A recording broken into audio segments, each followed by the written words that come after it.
Good morning, it's Wednesday the 13th of April and I'm back up in Roselawn Cemetery. Beautiful surroundings. I'm going to do something that I very rarely do and bring to my YouTube channel.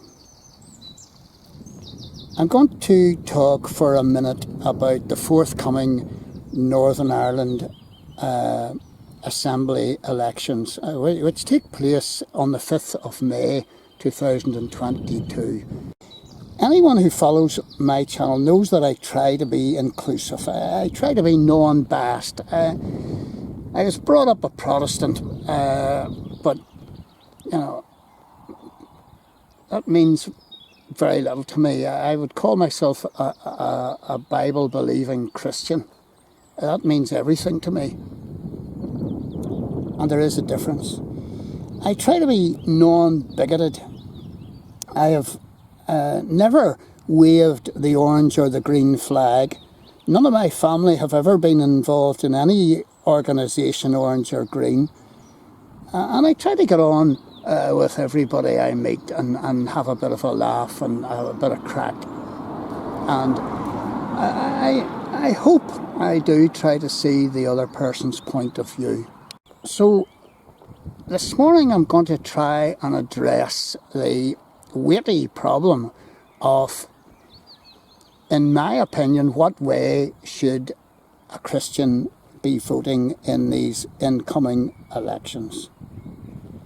Now, what I'm about to say is addressed, primarily at Christians.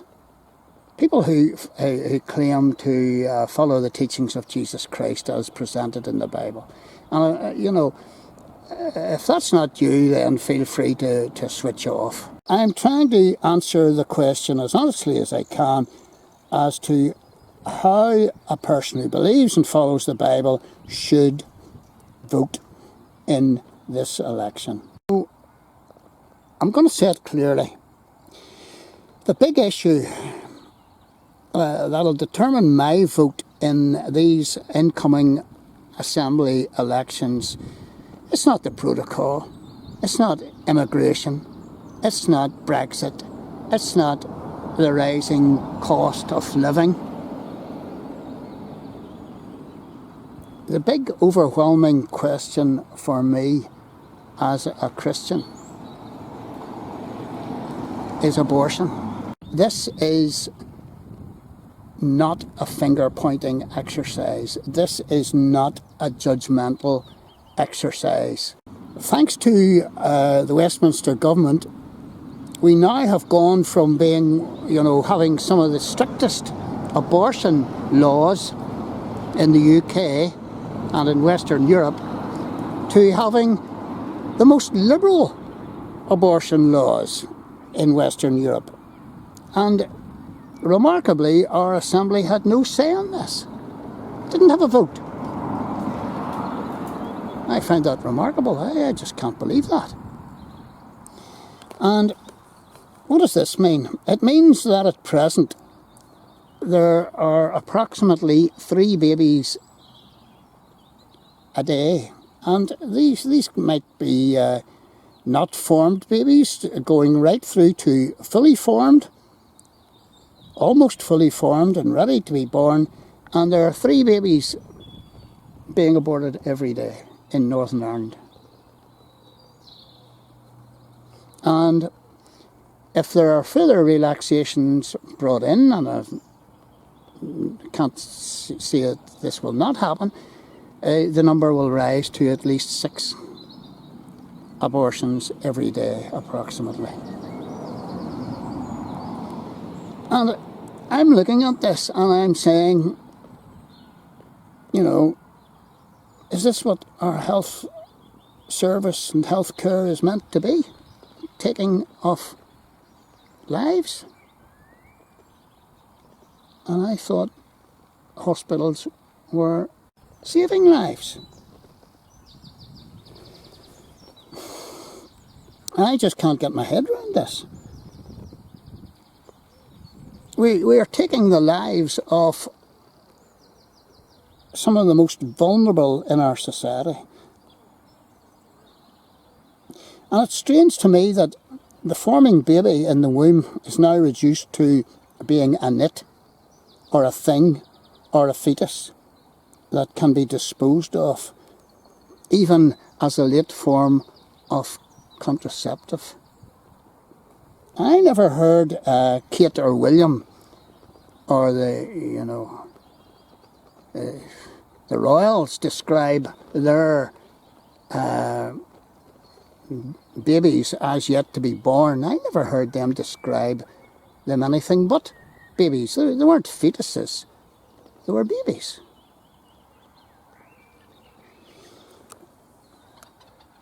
And, looking at our law, I just can't understand or get my head round, how you can take a child from the womb before birth and dispose of it. And, that's okay. Nobody bats an eyelid. In fact, the people who do this are paid to do it.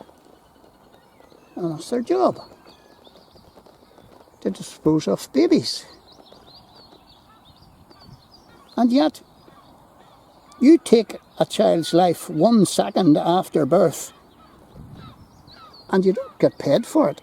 You get life. I find that strange. I'm a pretty simple being. I just can't understand how that works. Before birth, paid, accepted. 1 second after birth, and you'll be in jail. It's the same baby. So what makes all the difference? A layer of skin. Well, what does the Bible actually say? Well, the Bible's quite clear. It says, thou shalt not kill. One of the 10 Commandments. And it's made clear again and right throughout the Bible, but I'll pick out one verse. And it's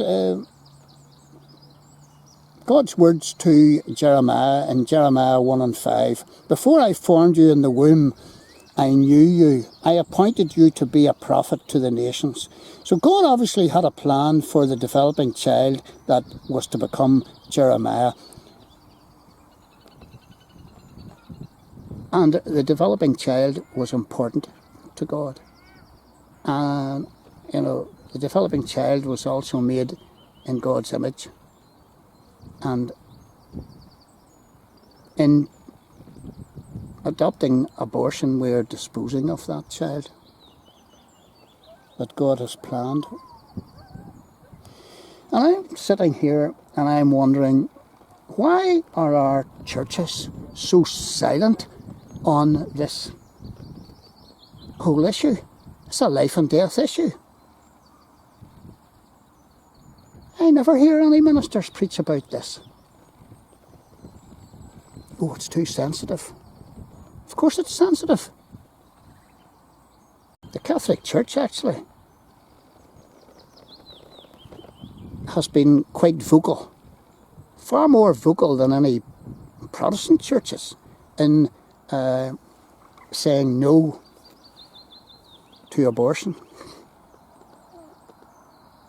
And I feel they're being more biblical than the Protestant churches, who are keeping their heads, the ministers are keeping their heads below the parapet because they don't want flack. Again, referring to the Bible, right throughout the Bible, God's heart is for the poor, the weak, the vulnerable, the alien, or the foreigner coming into your country, the widow and the orphan. And there's nobody weaker and more vulnerable than the developing child.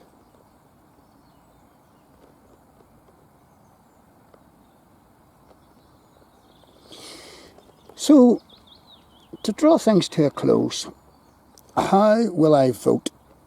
Well, I'll be looking at all these parties and sussing out all what they say that they're going to do, and I will be checking back whether they've done it in the past. And to be quite honest, I will look at each of them and I will decide which party to vote for on the basis of the one I dislike least. Isn't that sad? But on top of that, I will be voting for the party or parties based on their voting patterns previously on abortion. And if they voted for abortion in any way at all, I'll not be voting for them in this election. Can agree to disagree, you know. You don't have to believe everything I believe. I'm not sitting on some sort of throne dictating what you should believe, but I would just ask you to weigh up. If you call yourself a Bible-believing Christian, how can you, in all clear conscience, vote for a party that clearly supports abortion and the woman's total right and the developing child's no right to life? I just don't know how you can do that.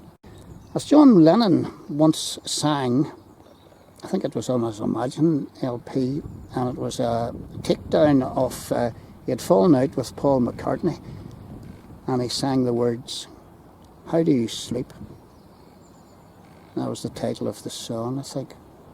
I can't understand folks who call themselves Christians and Bible-believing Christians, and yet they vote for parties who support abortion. I just can't cope with that. The protocol, Brexit, everything else, you know, palls into insignificance against this issue for me. Anyway, there's my wee spiel.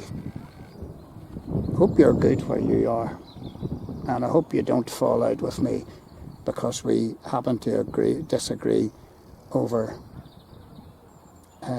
this issue.